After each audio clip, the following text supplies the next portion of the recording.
The Prime Minister has accused French President Emmanuel Macron of sledging Australia. It's in direct response to Emmanuel Macron calling him a liar. So, Hey, what happened? like most lovers' tiffs, it started with a torn-up multi-billion-dollar submarine contract. The decision we have made to not continue with the attack-class submarine and to go down this path is not a change of mind, it's a change of need. And so, friends, AUKUS is born.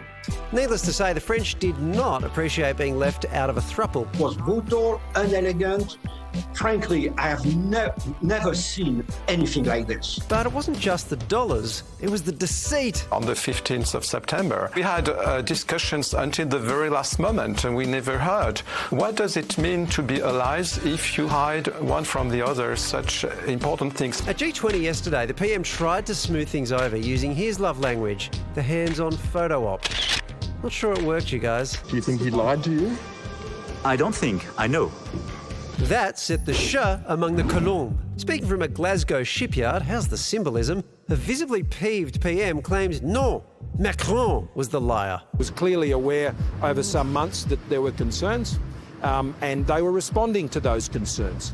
Then, by some miraculous coincidence, a text message sent 2 days before the AUKUS announcement emerged, with Macron reportedly asking Morrison, should I expect good or bad news for our joint submarines ambitions? Yep, a leaked private text exchange with a global heavyweight. That'll smooth things over. I'm not going to indulge your editorial on it. Morrison also gallantly defended the honour of the Australian people. I've got broad shoulders, I can deal with that.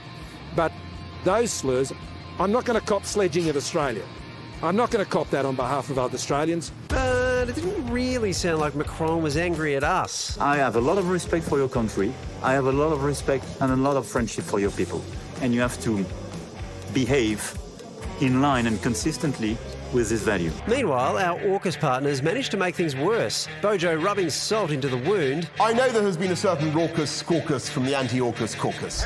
And Joe Biden kinda, sorta admitting we screwed the French over. What we did was clumsy. I was under the impression certain things had happened that hadn't happened. So how long before all this blows over or blows up? Well, Alexandre Dayon is an expert in Australian and European foreign policy from the Lowy Institute, and he joins us now. Alexandre, have you ever seen anything like this before? Well, yeah, this is a great question. Look, I mean, in France, it's kind of common, like a national sport to call our leaders liar or to call them out if they've done something wrong. But I've never actually seen a French president calling another leader, let alone like an ally, this way. I think this is a bit sad. To me, it looks a little bit like a breakup story where both protagonists are just very upset about one another. Alexandre, you can understand why France has gotten so upset with Australia over the nuclear deal, but like you said, it's like a breakup story. Why has it gotten so intensely personal? Wow, it was like a real stab in the back. I'm French, and I kind of felt it. For Macron, really, this is very significant. He's facing a tough re-election campaign next year. And so, he has to show the French people that he's upset, that France is upset. This submarine deal was supposed to create many jobs in France, especially in Cherbourg. The other thing is that, France is an arms dealer. We are the third largest arms dealer in the world. I don't know if I'm very proud of this, but selling those kind of military accessories, it helps us finance our military industry. And this is what makes our military industry completely independent. We don't want to rely on anyone. This is why this is a bit upsetting for Macron, because now we have this massive hole in our budget, and we will need to find other ways to finance this.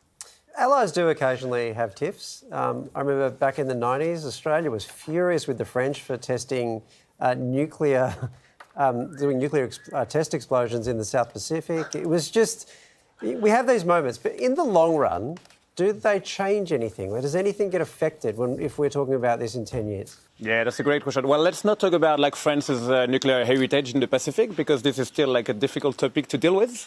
But to be honest, the relationship between France and Australia goes much deeper and is much more profound than just a submarine deal, really. I mean, we have more than 25,000 people, French people living in Australia. Trade relationships are very stable and growing. And also, we have common interest. We do have common interest in the Indo-Pacific. And I think actually France and Australia have to work together to make sure that those common interests are reached. Alexandra, I have a very pressing question for you. I just want to know, How many times in your adult life have you been speaking and someone's looked deep in your eyes and said, "Shut up and kiss me"?